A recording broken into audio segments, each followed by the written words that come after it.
Jaya Radha Madhava Kunja Bihari.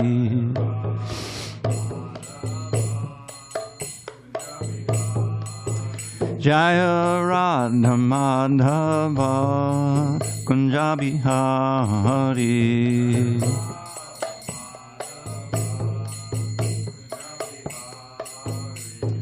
Gopi Jana Vallabha Girivaradhari.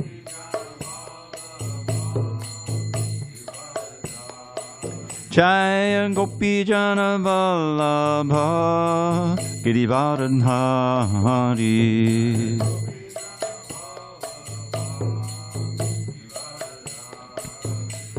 Yashodanandana Braja Jana Ranjana.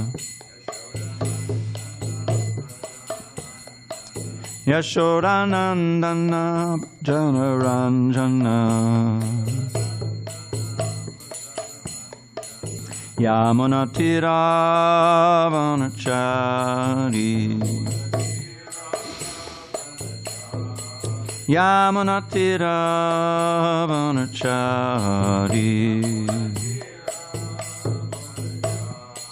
Jaya Radha Madhava Kunja Bihari.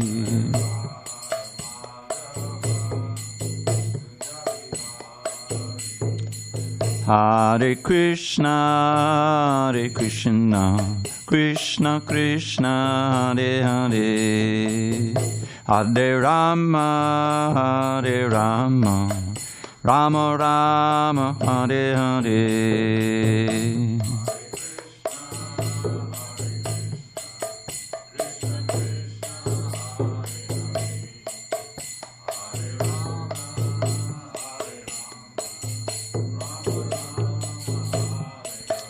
Hare Krishna, Hare Krishna, Krishna Krishna, Hare Hare, Hare Rama, Hare Rama, Rama Rama, Hare Hare.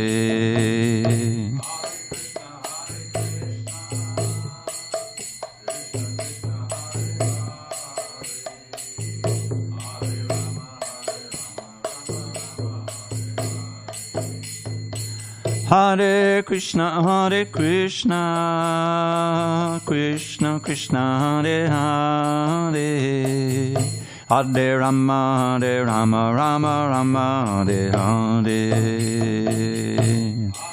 Hare Krishna, Krishna Krishna, Hare Hare, Hare Rama, Hare Rama, Rama Hare Hare.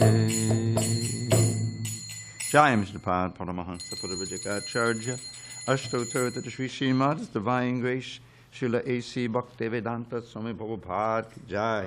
ISKCON BBT Founder Acharya Srila Prabhupada Ki Jai. Jaya Mishnupad Paramahansa Purabhajakacharya Ashtotarata Shri Srimad's Divine Grace Srila Bhakti Siddhanta Saraswati Thakur Ki Jai. Ananda Koti Vaishnavinda Ki Jai. Namacharya Srila Haridas Thakur Ki Jai. Srimad Bhagavad Gita Ki Jai. Samaveda Bhaktivinoda Ki Jai. All glories to the assembled devotees. All glories to the assembled devotees. All glories to the assembled devotees. All glories to Shri Guru and Gauranga. Okay. Yes. So, text 19, I believe. 20? Okay. All right. So, Om Namo Bhagavate Vasudevaya. Om Namo Bhagavate Vasudevaya.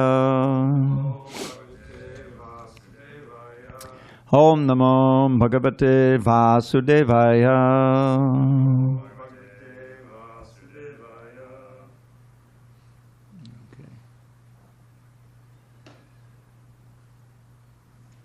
You know, is it 11 or 12? Is it the 12th or 11th? Right, 11th for sure, right?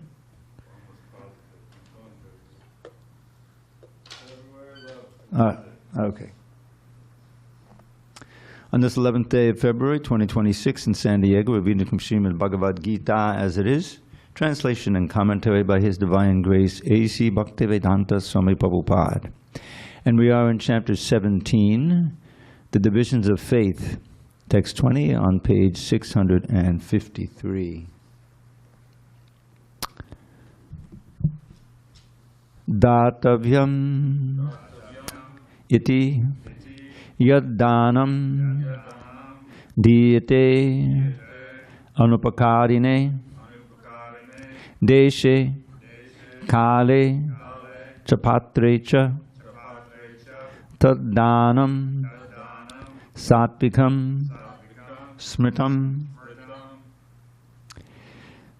datavyam iti yaddanam diyate nupakarine deshe kale cha patre cha taddanam satvikam smritam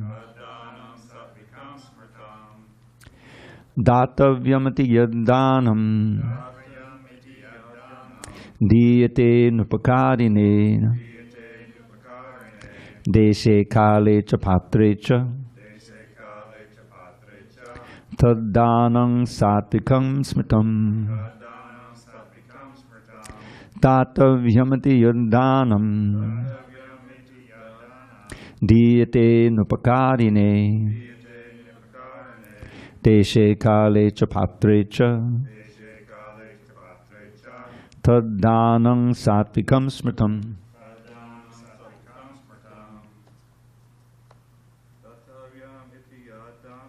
Datavyamati yaddanam diyate nupakarine deshe kale cha patre cha taddanam satvikam smritam. Datavyamati yaddanam diyate nupakarine deshe kale cha patre cha taddanam satvikam smritam. Ami.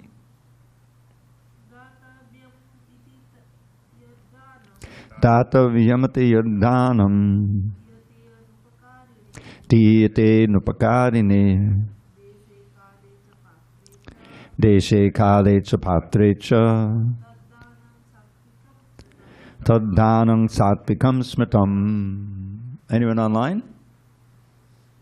Datavyamiti yaddanam Datavyamati yaddanam diyate nupakarine diyate nupakarine deshe kale cha patre cha deshe kale cha patre cha taddanam satvikam smritam.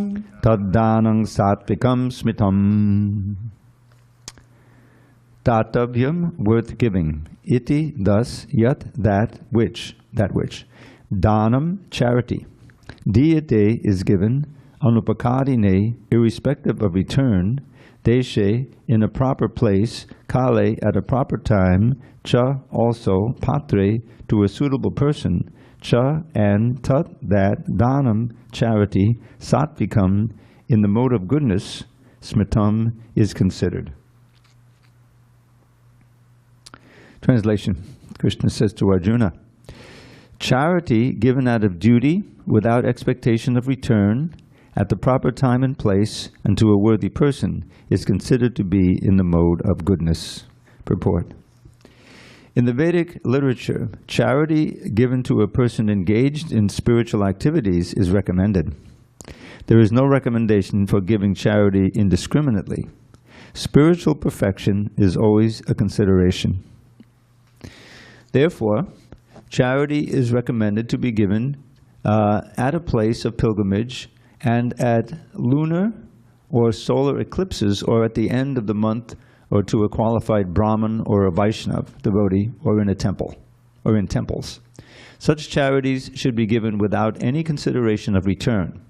Charity to the poor is sometimes given out of compassion, but if a poor man is not worth giving charity to, then there is no spiritual advancement.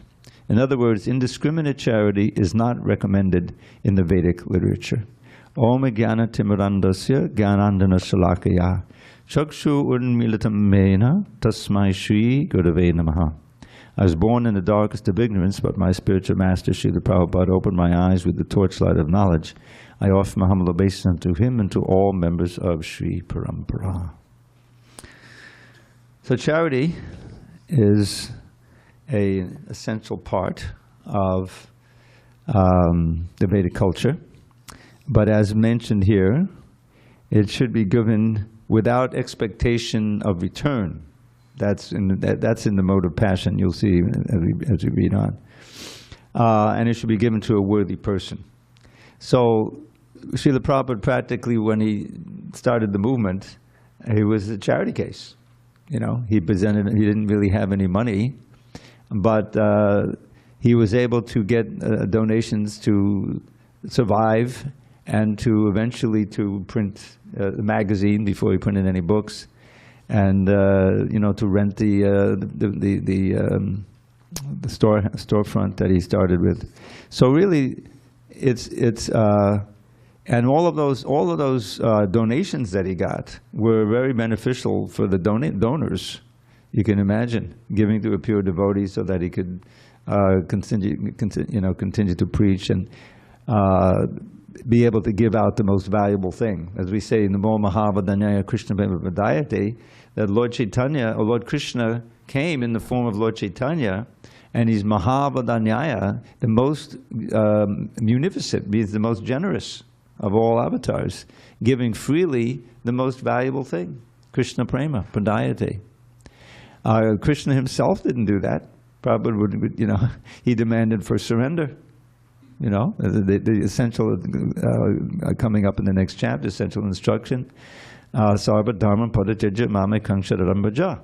Give up all other dharmas, so-called dharmas, and just surrender unto me. I will relieve you of all sinful actions, do not fear.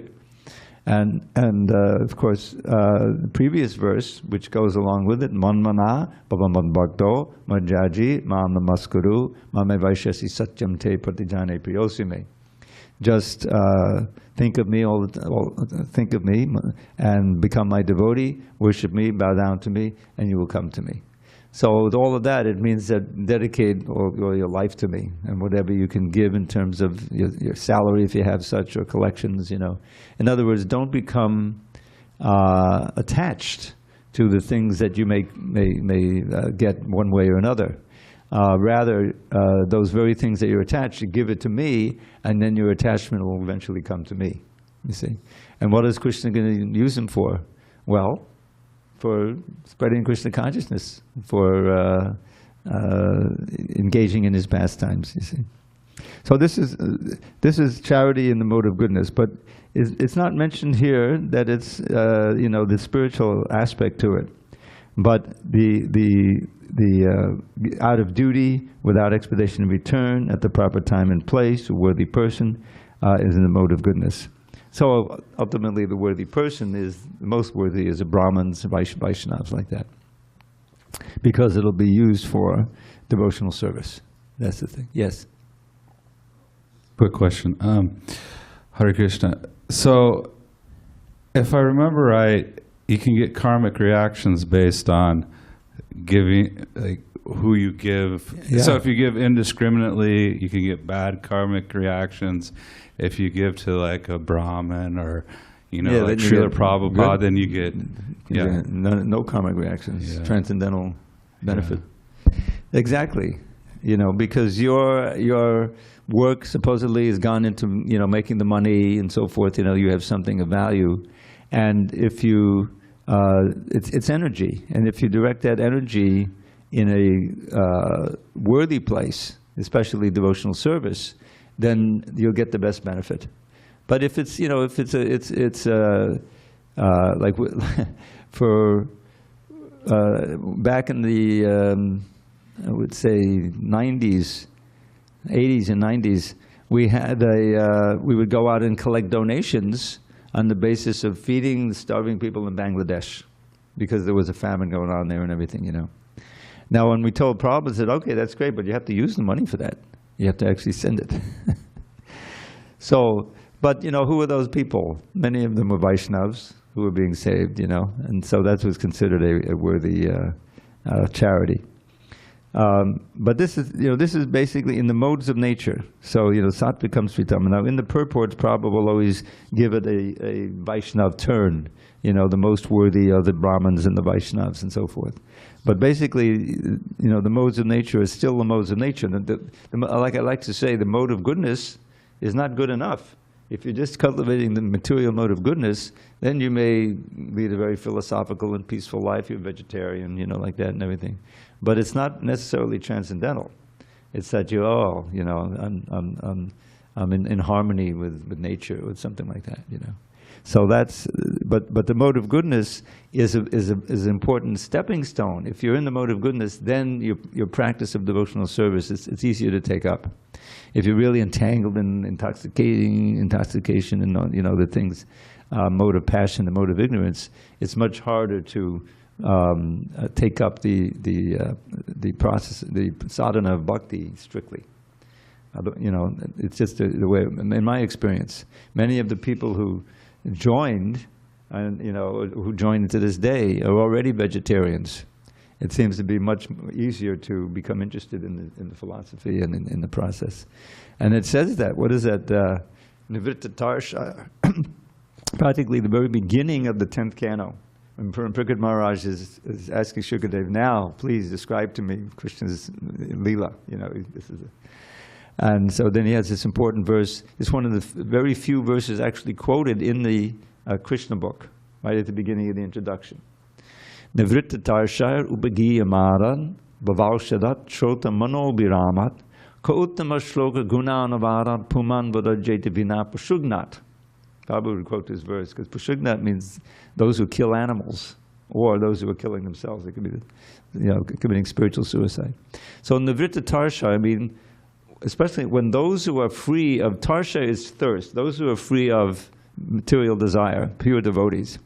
Upagiyamana, when they sing, when they recite Krishna Leela, Krishna Katha. Bhavalshadat, which is a medicine, the aushadhi, to cure the disease of birth and death. Bhava. Bhava is an interesting word. It just means basically to become, to change. And that's what material life is, constant change, birth, old age, disease, and death. Birth, old age, disease, and death, over and over and over again. And everything in between, threefold miseries, So that, a medicine to cure that disease of birth and death, in other words, give you liberation. That's what this Krishna Katha, as sung and has expressed by the pure devotees, has a special potency then. Bhavashadat, Shrota Mano Abhiramat, but it's not a bitter medicine. It's a nectar and pleasing for the ear and the mind. Shrota Mano Abhiramat means delightful. So then the question is, Ka Uttama Shloka. Uttama Shloka is a name for Krishna. I mean, he was glorified in the best of songs and shlokas, So it's a name. Ka, who? Uttama Shloka Gunanavanat, the description of his qualities and pastime. Puman, what human being, but Ajait that would give it up. Who would give up? Who would not listen to this and be entranced by it, except one who is pashugnat, killing animals or killing himself. In other words, being suicidal for self-realization. So it's a very important verse. So to cultivate, and this is right at the beginning of Bhagavatam, 2nd chapter, 1st canto, cultivating the interest and the desire to hear about Krishna.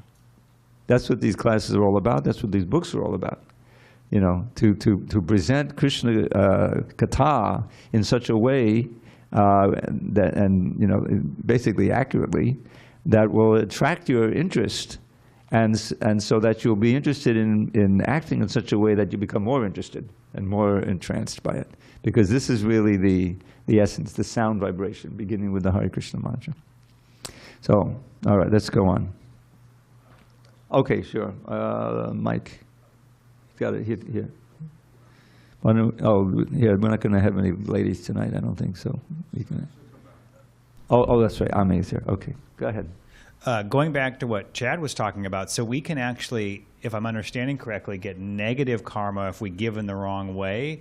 Yeah. And that makes sense. I never thought about it before, but if I give like $1 to an alcoholic and they go and buy booze with it, that's a negative. I never thought about that before. Yes, you're implicated. You're implicated in their drinking. Yeah. Like here in Pacific Beach, people are giving money to the guys standing at the intersections like all the time. Yeah. And so that's karmically negative, essentially. It usually is, yeah. I remember once I saw this lady, she was pushing a cart, she was homeless, but I recognized her as someone who had come here. And she had been, wasn't a full-time devotee, but she had been involved, And so I went across the street and gave her $20 because I recognized she had been a devotee and a servant, so that, is a different thing. But yeah, it's, you're really plugging into their life if you're, helping them to do whatever they do. So we should be careful. Now, the thing is, prasadam is a different thing, Like Marcy, she gives out books. She gives out our books. Yesterday, the scores were especially good. And I was interested, the scores means the Sankirtan scores, book distribution scores. I read them every morning after Mangalarti. And so I noticed we've been having, 2 or 3 guys go out, and we did 300, 400, sometimes 600, which is pretty impressive, But then Govardhan is back. He came back, And he's a Sankirtan man. So he went out, I saw his name on there, I said, oh wow, 960. I said, wow, this is pretty amazing, must be good. He said, no, it wasn't good that Govardhan came out. And I saw the number of small books. Sometimes it's 1, sometimes it's 10, but I saw it was like 260. So wow, how do they do that? Marcy buys books in bulk. She'll just buy them from the temple, at the price of the BBT. Maybe they have a little markup, And she goes out and gives them out to people, especially the small books, anyone who's interested, And it's amazing. She's probably listening right now because she used to come. She was a regular in this class until the pandemic. Then she would listen at home, and she's been doing that ever since, since 20. But I just noticed she seems much more blissful. She comes to the Sunday feast all the time and is in the kirtan, and I talk to her, and that kind of charity, that's the best charity of all. To be able to go out and you give out the holy name, chanting. That's a kind of charity. You're letting people hear the holy name. It's the best kind. And she's giving these. One of her customers was also one of the guys I would see on my walk. He was a homeless guy, and I would always say good morning, and he would say good morning. But one time I would that's what Prabhupada did, He would, and so anyway, this is a few months ago now. I said good morning, and he said, "Oh, Hare Krishna." Wow, Hare Krishna. I said, what so Hare Krishna? He said, yes. There was this lady who came named Marcy, and she gave me a book. She said, I'm a Hare Krishna, and she gave me a book and said, oh, I saw one of your people here coming, taking a walk. Oh, and she said, oh yeah, he's my teacher, because she knew I would take that walk, So anyway, next time I walked up there, he said, oh, hi, Hare Krishna, and he had the books, 4 little books. So we became friends, and one time, I don't know if you know, I think one of the big churches up on Cass, I think it's the Lutheran Church. They have one of these little boxes, the little libraries people can donate a book or take a book. So they have one there, and after reading the books, he thought maybe he'd share them with others, and so he put them in there. And then the next day or 2 days later, he said, I'd really like to read that book again, but they were gone. He couldn't see. So he told me that, so I gave him another set, 4 little books. So and then after, I don't know, maybe a month, I saw him, maybe 6 weeks, and he told me, well, I'm getting off the street, because it turns out he was a veteran. And I don't know if they get a special, but they had some kind of facility that was opening up, and so I haven't seen him, But it's a wonderful thing. So she bought a whole box of books, of small books, which is like, I don't know how many, maybe 200, and that'll last her at least a month, And so that's why the scores were so big. It wasn't because Govardhan did $600 or something, although he's capable of doing that. But those devotees who really are able to dedicate themselves to this book distribution, they all become, you can see it, they all become blissful and advanced, because the determination to overcome the hesitancy and to get past all of the rejections and things, it's real austerity. I was never able to do that. I tried it, but I felt very, very fortunate that I could contribute to the book distribution by working on the production of the books. I happened to be in the temple where the books were produced. So, okay, this I can do, proofreading and stuff. So I've been doing that all this time. At what point do you invite like a street person to the temple? Well, okay, I'll just repeat it. He said, at what point would invite a street person to the temple? Generally, I don't, because they're often in such a state. John, I would probably invite. I would have invited him because he wasn't into drinking or anything. You can see he was pretty together. He just was down on his luck, so to speak. But you have to be careful because we don't use this very much anymore. But way early on, we used to get a lot more people just dropping in and hanging out. And I came up with the CREST test, the qualification: clean, respectful, sane, and sober. So the CRE for respectful, CREST test. So someone has to meet that criteria. If they're really dirty, they've been sleeping outside, it's very difficult to ask them to come in. They need to, I think they can take a shower on the beach or something. But they at least have to be able to be basically clean. And of course, you can, obviously sober, sane. We've had people who weren't very sane, who didn't meet it. And respectful, those are the criteria. And it's hard for the people on the street to meet all of those criteria. So you can give them prasadam. I remember there's one lady out here, and she was from Texas, and she seemed pretty intelligent. Somehow she was down on her luck or something, but she was educated, and she was interested in the chanting. Actually, eventually I had her chanting with beads, and she had books and everything, But this being homeless like this was so straining for her that eventually she committed suicide. She took a whole bottle of Tylenol, that can kill you. So and when her friend had started a memorial down the end of the street. There was this little thing at a tree, and everything. It's rough out there. All right, let's go on. We did 20, so let's do 21. So that was mode of goodness. Now passion. Yattu pratyupakaratam palamudishya va punaha diyate cha pariklishtam taddanam rajasam smritam. But charity performed with the expectation of some return, or with the desire for fruit of results, or in a grudging mood, is said to be charity in the mode of passion. Purport. Charity is sometimes performed for elevation to the heavenly kingdom, and sometimes with great trouble and with repentance afterwards. Quote, why have I spent so much in this way? Charity is also sometimes given under some obligation at the request of a superior. These kinds of charity are said to be given in the mode of passion.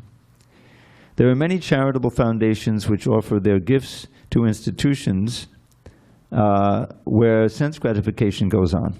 Such charities are not recommended in the Vedic scripture. Only charity in the mode of goodness is recommended. So he was going through the different modes, and then charity in the mode of ignorance. Adeshakale yadhanam apatrebhyas chadiyate asadkritama bhagyatam tattamasamudharitam. And charity performed at an impure place, at an improper time, to unworthy persons, or without proper attention and respect, is said to be in the mode of ignorance. Purport. Contributions for indulgence in intoxication and gambling are not encouraged here. well, let's say they discouraged you. That sort of contribution is in the mode of ignorance. Such charity is not beneficial. Rather, sinful persons are encouraged. Similarly, if a person gives charity to a suitable person, but without respect and without attention, that sort of charity is also said to be in the mode of darkness. So the main point here is that we have to realize that, giving charity means that you're taking part of your energy. You have some money, that's energy you have that can do good or bad or whatever. And you're directing it in some way through the medium of whoever you give the charity to. So as you made the point, yes, that'll be part of your karma. Now you've enabled them to do something. And if you're giving it to Brahmins and people like good, then you get benefit. Then you get good karma. I mean, the best karma is no karma at all. It means that the Brahmins will then use it in the service of Krishna. This is the best place to give charity. And throw it in the box there. And it'll be used for service of Krishna. And that's, and that of course has to be selfless. I mean, you don't expect something, back from Krishna. That's fruitive. But even if it's fruitive, it's still okay. Because Chaturvadhava Jantamam Jana Sukutanojana Arto Jigyasur Artati Gyani Chabharatarshava. Krishna says there's 4 kind of pious people who do begin serving me. And he gives the different motives it can have. Arto means that you're in trouble. People go to the church all the time, oh please, Prabhupada gave the example of during World War II. So many of the men in Germany were inducted into the army, and so their wives were left at home. Lutheran church, I guess, mostly. And they all became very, go to church every week and pray, please let my son, my father, my husband come back, like that. And many of them didn't come back, or they came back, grievously wounded or whatever. And so many of those widows then became atheists because they were praying so fervently to God, but he didn't give them, what they're looking for. So that kind of food of prayer, and the whole, give us this day our daily bread, Prabhupada would always give that as an example, and how the communists would use that on people, to turn them into atheists. They said, okay, they would have a big truck full of bread, and they would go into, a place where people were very religious, Greek Orthodox or Russian Orthodox. And they would say, okay, you prayed to, give us our daily bread, so where's the bread? And so now pray, ask us for the bread. Where's my bread? Oh, comrade, please give me. And they back up the truck and you give them all bread. So which is better, your God or your, And the simple people say, yeah, actually, comrade, you're better. So give them. So we don't generally ask Krishna, please give me this, please give me that. Please give me pure love for you. That's the prayer. Perfect prayer, Kunti's prayers, Tvayame yananna vishaya mati madhapate sakrit ratamud vahatadadha gange baugamadandati. O Madhu's Lord. So he's king of the Madhu dynasty. O Madhu's Lord, please ever O Madhu's Lord, please ever fill my mind with thoughts of thee, not any other kind. As Ganges torrent flows into the sea, let all my love flow constantly to thee. Here's a prayer, when we greet the deities, I have verses that I chant for each set of deities. So for Radha and Krishna, there's this prayer I learned years ago.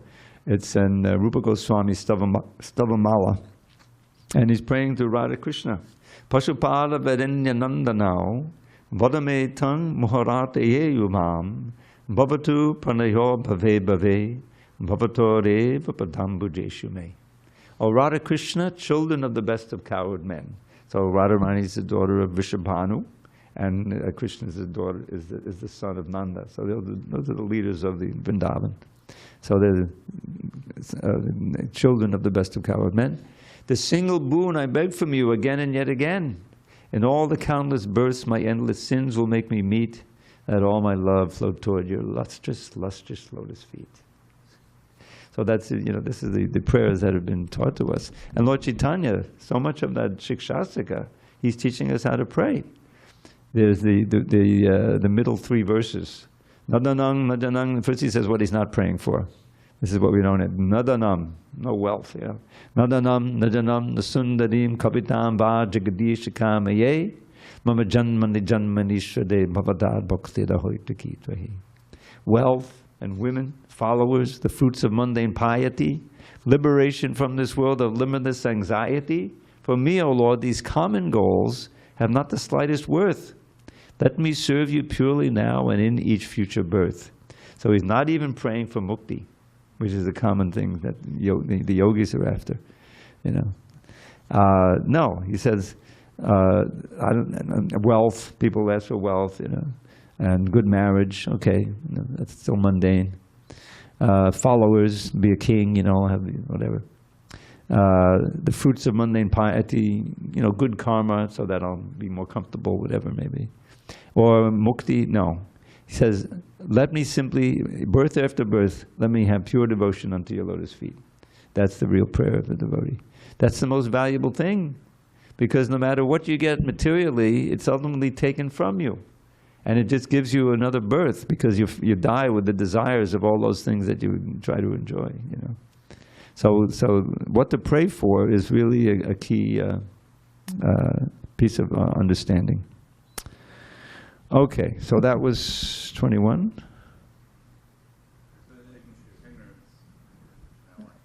23. Okay.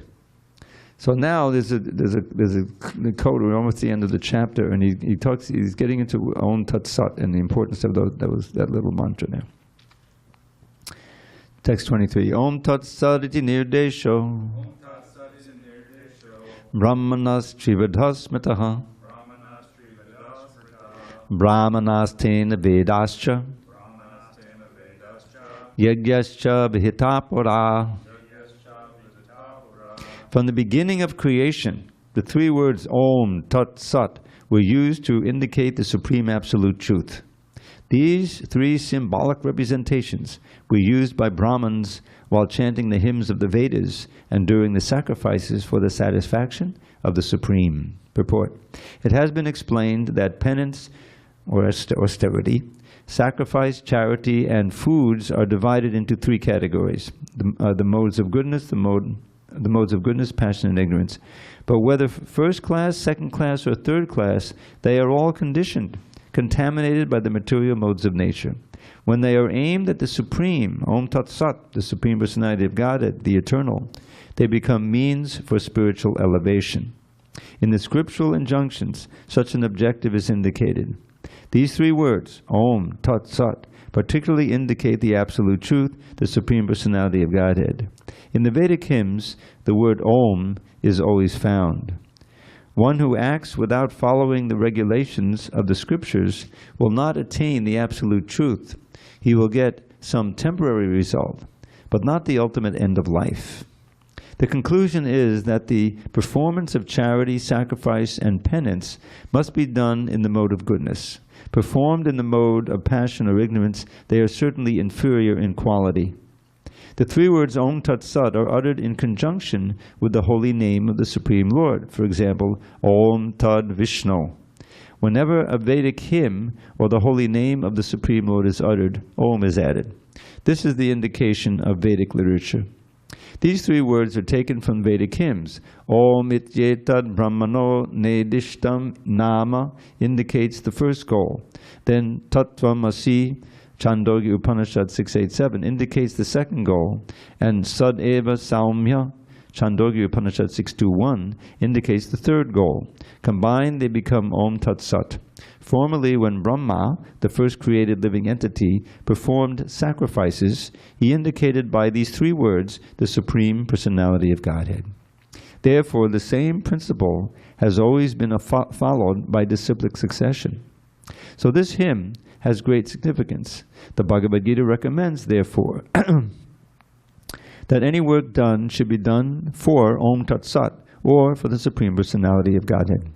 When one performs penance, charity, and sacrifice with these three words, he is acting in Krishna consciousness.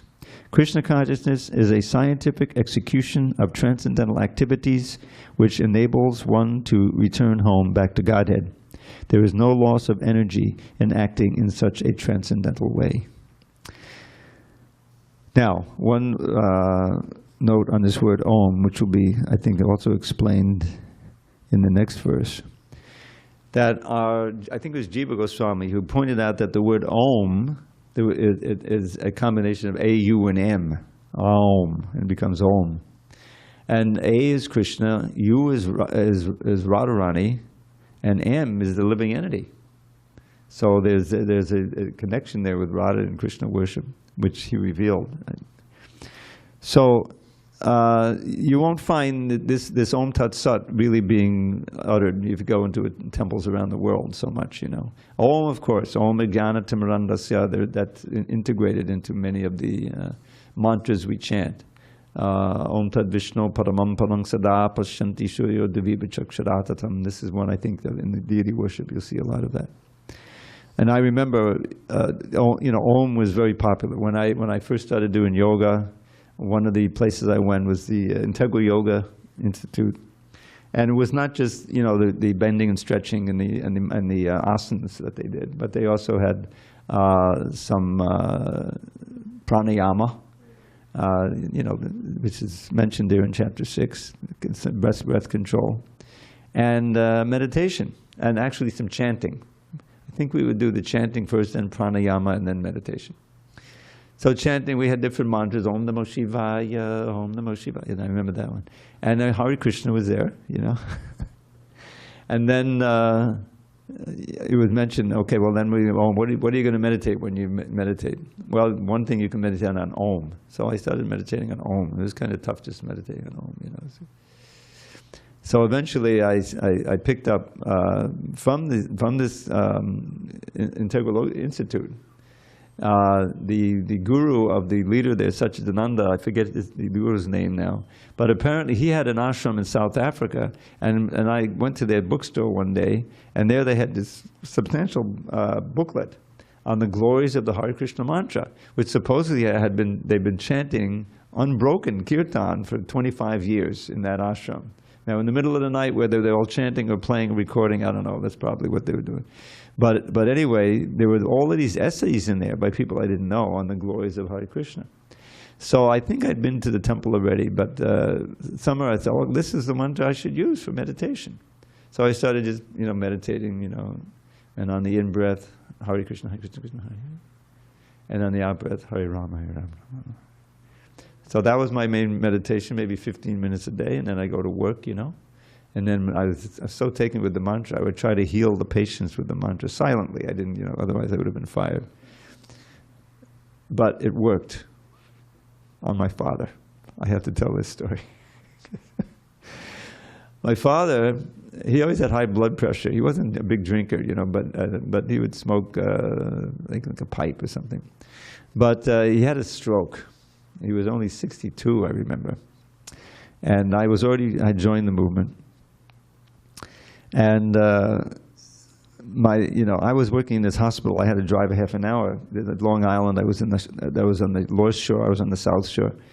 But I lived about a mile from where they had their apartment. I had my own little place, and I was going to a hospital job.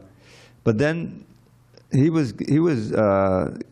a place in the hospital just like a mile from where I was, very close to where I lived. So I visited him, and he had already told my mother, this is a very serious stroke, he probably won't survive, you know, and she was really lamenting. But she wasn't there at that time, and I walked into the room, it was very dark, you know, he was lying on the bed.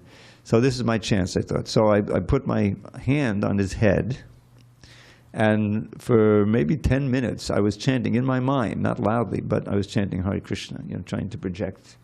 I didn't know what I was doing, you know, but I was trying to power the mantra, you know.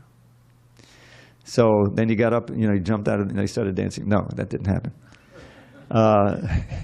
Eventually the nurse came and I had to leave, you know.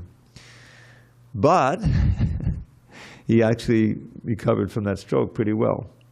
I don't recall him having any problem speaking. That's often the problem, you know. But he couldn't walk very well. I think he had a cane, or I don't remember, a wheelchair, but he had some result of it. But he survived, you know. And then shortly thereafter, I joined the temple. And so that was, he was 62. He lived till 80. And he was always into politics and everything. So he became a representative of the other elderly people in the community. And he met the governor of the state of New York, which is not easy. And to campaign on more benefits for the, disabled. Anyway, there are other experiences like that with devotees, which I won't go into right now. So maybe there's something to it, Huh? He lived till 80. He got 18 more years. Not bad. Anyway, so but I don't recommend that. Trying to bring the chanting into the service of mundane healing. Although it's better. I mean, if you're going to do mundane healing, try to do it with chanting Hare Krishna. It's always beneficial. Next birth you'll chant in the temple. But so here, this power of Om. So Prabhupada would say, and I don't know if I think there's a purport here, where he says, there's no difference in one sense between Om and Hare Krishna. Krishna identifies himself with the syllable Om in the earlier chapter, right? And so Om, that's a divine syllable and it's connected with Krishna. But especially in this age, the Hare Krishna mantra is recommended, not so much just Om, Om. Okay. 24? Okay. Yeah, Tasmad. Tasmad Omit Judahritya. Yagyadana Tapakriya. Pavartante Vidhanokta. Satatam Brahmavadinam. Therefore, transcendentalists undertaking performances of sacrifice, charity, and penance in accordance with scriptural regulations begin always with Om to attain the Supreme. And then Prabhupada gives this verse. All the Pujaris all know this one. Purport, Om Tad Vishnu Padamam Padang, that goes on. Rig Veda 1:22-20. The lotus feet of Vishnu are the supreme devotional platform. The performance of everything on behalf of the Supreme Personality of Godhead assures the perfection of all activity. Okay. Tadit jana bisandhaya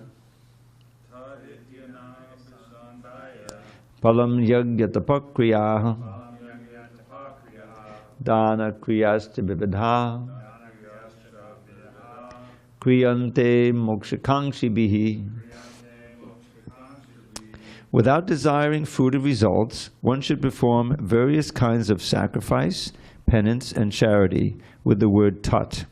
The purpose of such transcendental activities is to get free from material entanglement. Purport. To be elevated to the spiritual position, one should not act for any material gain. Acts should be performed for the ultimate gain of being transferred to the spiritual kingdom, back to home, back to Godhead. Okay, so this is an interesting point, which I always bring up and point to, is that ultimately, as I expressed by quoting that fourth verse of the Shikshastika, Nadanam Jananam the Sundarim, fourth verse, that Lord Chaitanya is in teaching us they're not even to pray for liberation, moksha. Ultimately, the prayer is, let me simply be your servant. Even if it's birth after birth, I don't care. May heaven or earth or hell, as long as I can serve you. That's the purest kind of motivation. But when we begin sadhana bhakti, it's a very important inducement. This moksha, what is Krishna's in the 13th chapter from 8 to 12, I think it is. Lord Krishna gives us a whole list of elements of knowledge, beginning with humility. Amanitvam adambitvam. There's that damba again, be freedom of hypocrisy, from false pride. And then one of the elements of knowledge is janma, mrityu, jara, vyadi, dukkha, doshanudarshanam.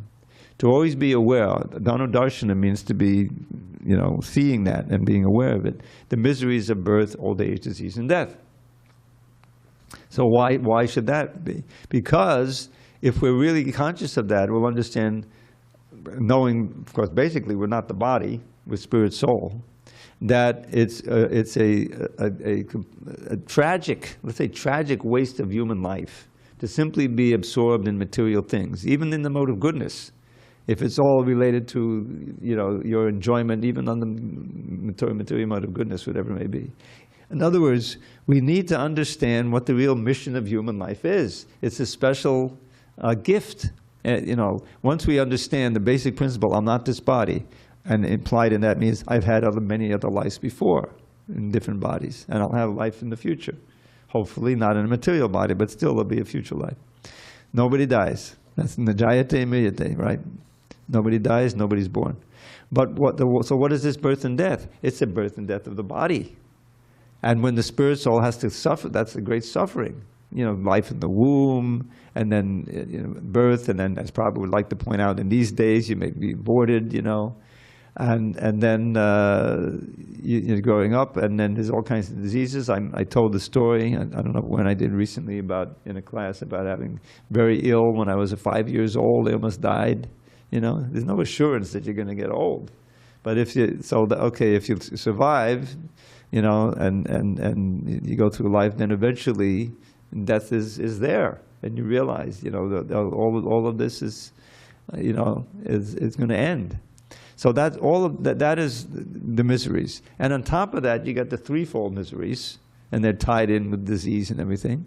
The adhyatmic, adibhautic, adidaivik miseries, your own body and mind giving you trouble, other beings giving you trouble, from insects to other human beings, whoever, devas, and then the adidaiva, climate change, the climate, the storms, and the storms, are they fully adidaivic? But it's how do they say it? Anthropogenic. The human beings, right? We're burning all the fossil fuel and messing up the climate. So even the ones that are supposedly adidaivic, so we're also, suffering. So that's what this material life is all about. So understanding that, then we should point our attention and our efforts toward getting out of this and going back home, back to Godhead. But that's the desire for liberation, right?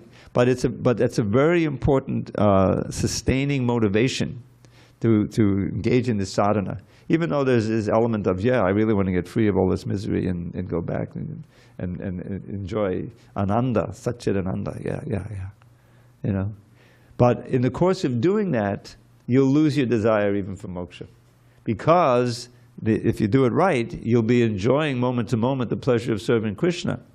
And you say, well, that's the main thing, whether I'm in this body or that body or anywhere, And that selflessness and the main desire is, let me serve Krishna as he wants. The most thing is give Krishna consciousness to others, help others be Krishna conscious.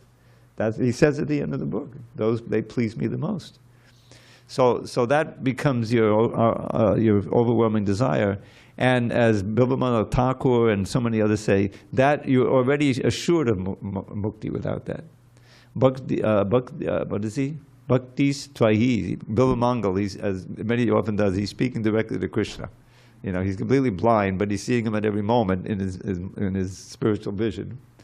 And this is the very book that he wrote, Krishna Karnamrita. Now imagine writing a book and entitling it. I think I'll entitle it Nectar for Krishna's Ears. Isn't that kind of, the time. Oh my God, I'm sorry. Anyway, so the motive is the key. And the motive of getting out of this material world is good to keep us on, especially when we're beginning, because we can understand that. But eventually that motive is also purified into just desiring to please Krishna. All right, so we should leave a little time for poems. Can I ask a question? Go ahead, quick. The impersonal sound of Krishna is Om, but the sound Hare Krishna contains Om. So how does the sound Hare Krishna contain Om? Well, as I mentioned, Jiva Goswami has revealed that the very word Om, the A is Krishna, the U is Radha, and the M is the living entity. Now, how that works, I don't know. But in that way, he's tying it in with, those three essential elements. Krishna, Radha, and the living entity result. So there's a certain aspect of Om which is also related to loving devotional service to Krishna at the highest level. So that's all I can say on that. I wanted to leave time for a little poem, Prabhu, because it's almost time. So a real quick one, I'm sorry. Okay, so what could be more pertinent than Shikshastika number 1?